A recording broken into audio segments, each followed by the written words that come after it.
I'm Brigantia Blackbird of Blackbird's Brew. Happy Tuesday, and as usual, I have a few thoughts to share, a few things for you to contemplate, and I hope to get a little bit of feedback from you. So, as you could tell from the title, this is about stop supporting your own destroyers. And that brings us to Atlas Shrugged, which is one of the most iconic novels that Ayn Rand ever wrote. And it's about her ideas about individualism, personal responsibility, the value of integrity. And these ideas played a significant role in my journey to break away from the Jehovah's Witness organization. And her ideas continue to influence my values today.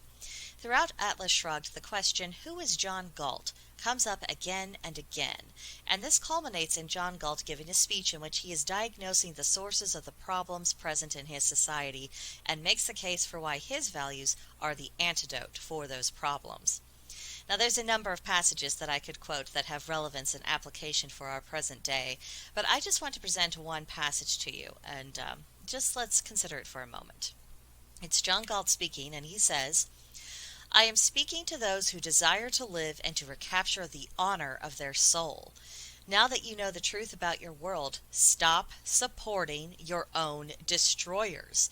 The evil of the world is made possible by nothing but the sanction you give it. Withdraw your sanction. Withdraw your support.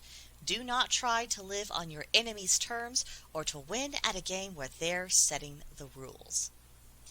This quote has been haunting me because it requires that each individual person looks at their actions and to ask themselves, do those actions give consent, even tacit consent, to the evils of the world, or do they oppose it? For anyone who's inclined to be a fence setter or who believes that the middle of the road option is always the best one, I would encourage you to spend a little time thinking about this quote. Even go sit down and read the whole book, which that's going to be a bit of a process, but just think about these things. Think about these ideas and how they compare with your own, and think about the practical application in terms of how things actually work in reality. Not how we would wish they would work, but how they actually do. Now, whenever there is a deep conflict within a society, any society throughout history, not just the ones we're dealing with in our present day, there's always a question of whether or not the division that you see is of a nature where people can actually reconcile or compromise or find a livable solution for everyone concerned. Or is the rift actually a chasm? And what's occurring is that people are separating into completely different societies. Where is that point of no return? And right now people are wrestling with that question about our society. Now, my own personal views lean in a very definite direction, but I have to admit that everything is still very much in flux. There could be some kind of unexpected something that completely changes the situation we find ourselves in. But whether or not our society is able to knit itself back together in a form that is livable, I want to specify that, it does seem prudent to strengthen relationships with people who desire to live in the same kind of society as we do. And this leaves the question of what about the people who don't just have different ideas from us, but who are actively hostile and seek to destroy the society that we want to preserve or that we want to create? Doesn't it make sense not to give someone who treats us as the enemy the benefit of our time and money? Now, recently there has been increased discussion, and I'm happy to say increased action, about creating parallel economies, parallel communication platforms.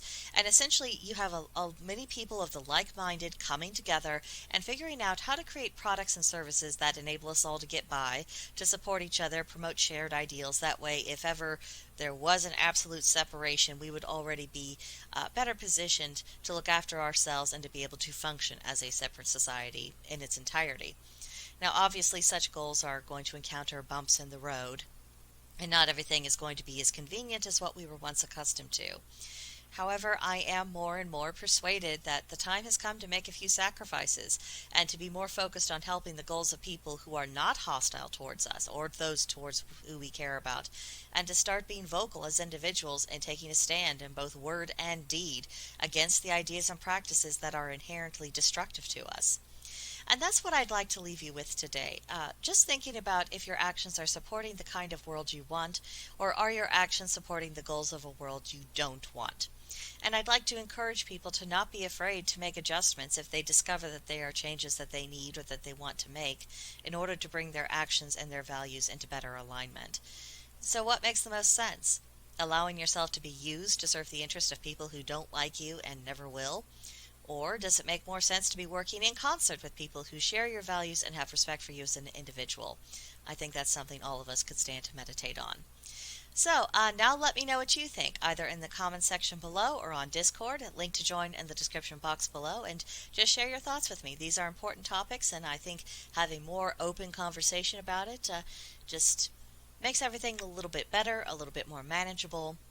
We can compare and contrast some of the pros and cons of various ideas and possible solutions, and then we can work towards and be closer to taking more practical steps to make sure that we're going to be all right, regardless of what's going on around us. So that's it for this one, and I will see you next time. Bye.